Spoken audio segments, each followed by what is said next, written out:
Hi all, welcome to educators.com. I'm Harish, software engineer. In this session, we'll be learning about the local storage.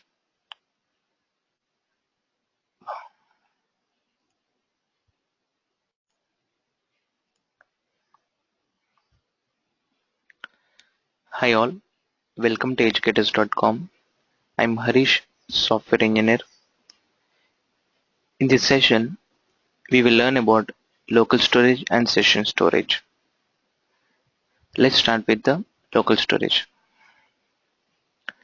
So before starting the local storage, let's discuss about why we need this local storage.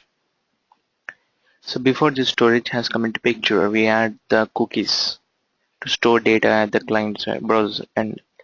But the data which has been stored in cookies is transferred from server to client. So that means for each and every request, the cookies has to get used to get transferred to the server side every time.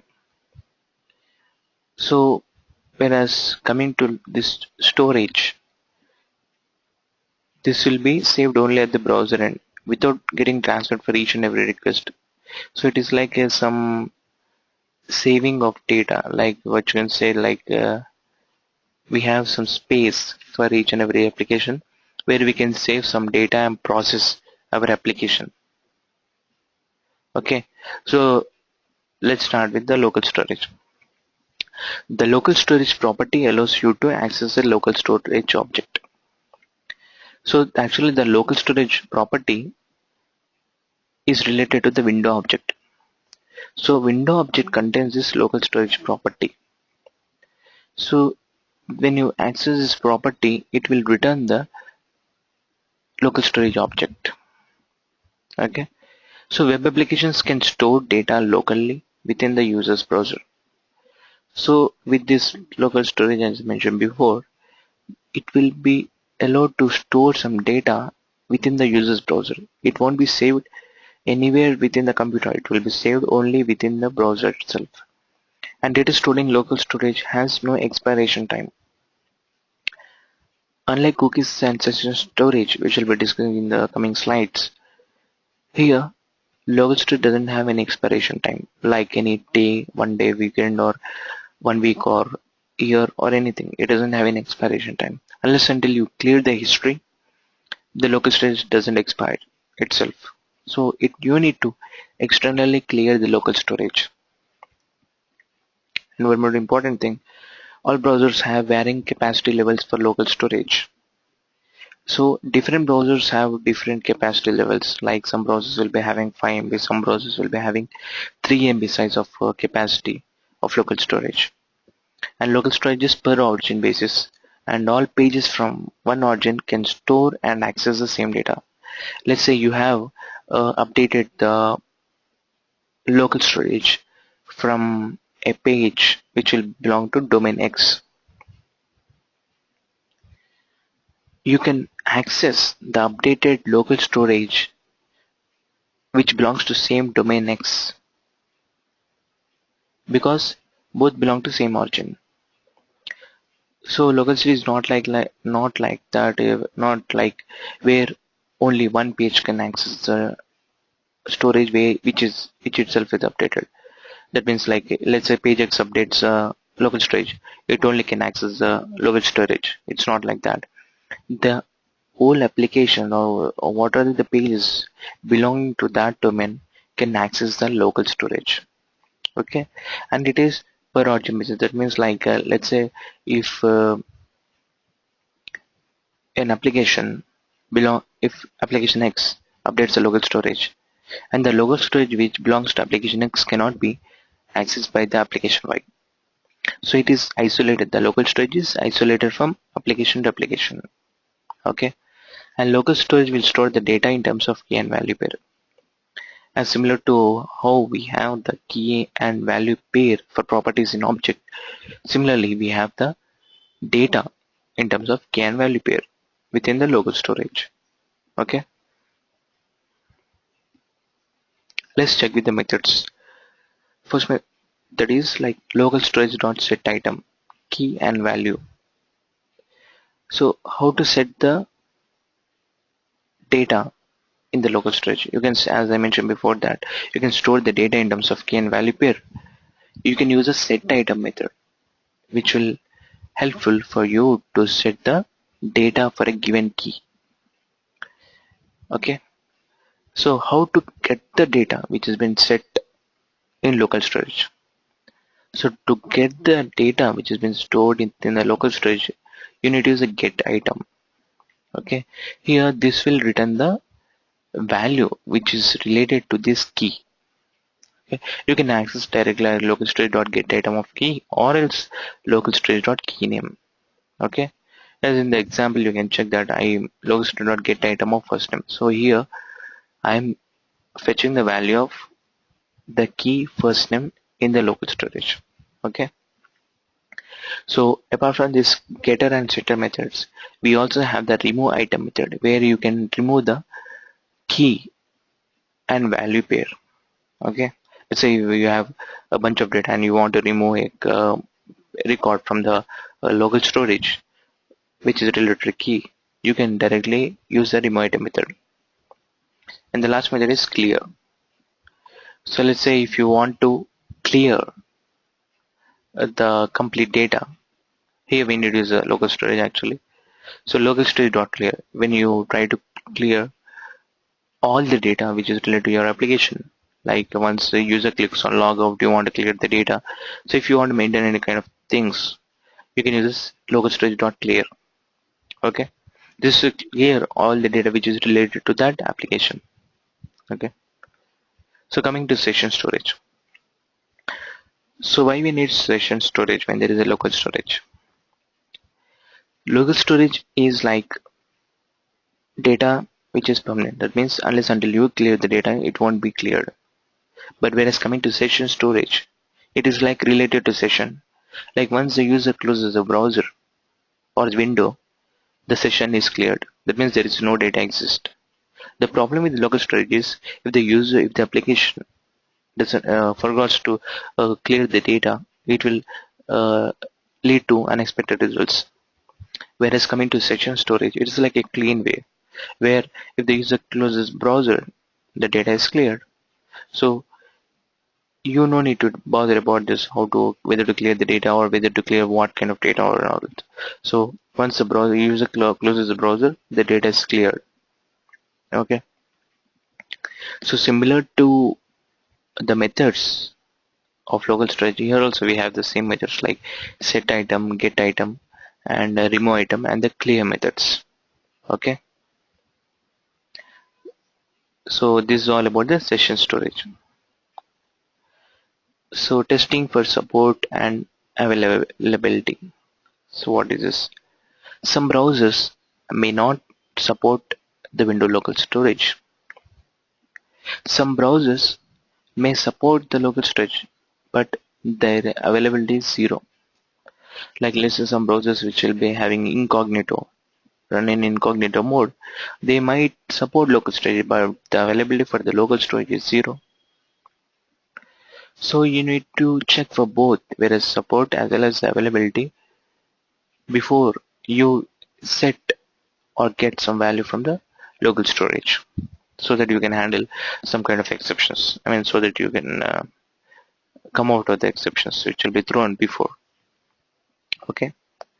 So how to check whether the local storage or session storage has been supported or not? So here in this example, you can check. I have written a method like check storage availability, which will accept the type parameter. Type can be like local storage or session storage. Okay. So first I am taking the reference of that storage. So window of that local storage gives a local storage object, or a window of session storage gives a session storage object. So once I take the reference of the local storage, I am trying to set the item like key and the value.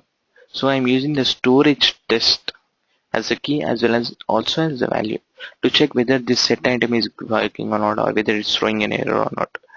So once I am able to set the item, I am just removing the item because it is only for the testing purpose. So I'm just removing that item. Okay. So if any of these lines of code throws an error, I'm writing as follows. This means the storage is not supported in this browser mode. So if this all statements are executed, I'm returning true. This means the storage is supported. So this is a way you can check the storage availability within the browser. Okay. So responding to storage changes. Let's say you opened an 2 to 3 pages or one more than one page within your browser window. I mean more than one browser window. Okay. But 3 pages are dependent on that local storage. So or they might be doing something manipulations based on the local storage data. Okay. So let's say if you manipulate some page or if you do some modification within that page, a page X, that will update a local storage. So the update should be notified for the other pages to get it updated to be in sync with that local storage. So how to make that sync? The sync can be done through the storage event. So here the browsers will be supporting this storage event method, event handler event, where it will notify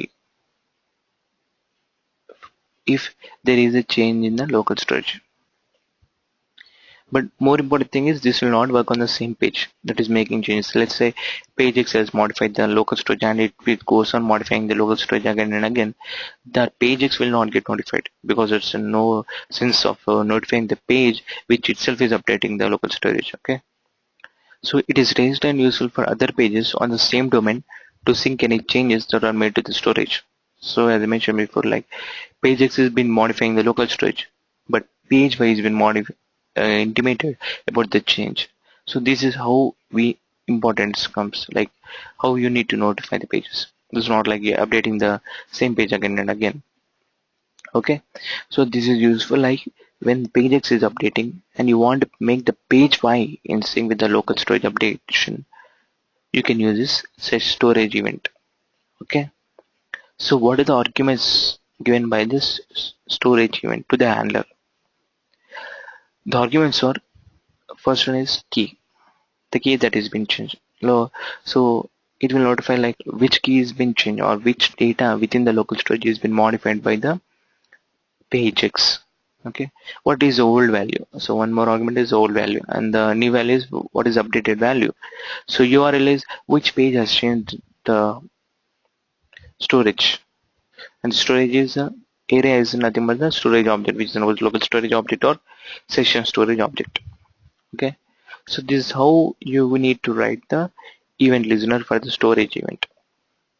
Okay, it's all about the storage changes. I mean how to respond to the storage changes.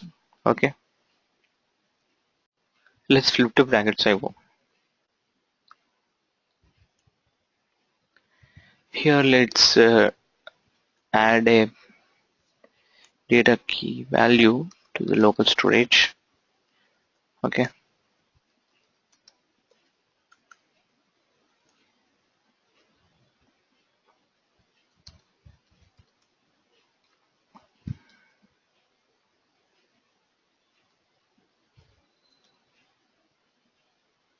okay.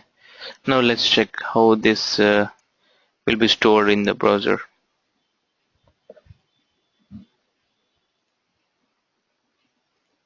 So here you can check that within the local storage, it is storing the values key as first name and the value as fill. So this is how the local storage will store the data of the application. Now let's try to close this browser and check whether this data will persist within the browser or not. Okay. Now let's comment this code. Now let's check the preview.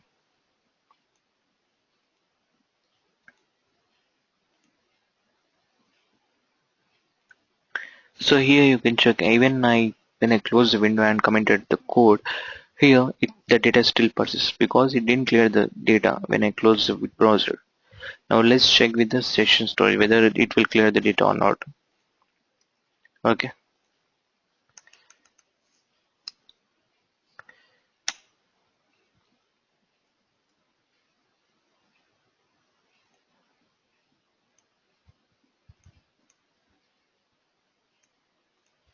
So here you can check that it has updated the session storage with the key as first name and the value as will. Okay. Now let's try to close this window and then comment the code. Now let's preview.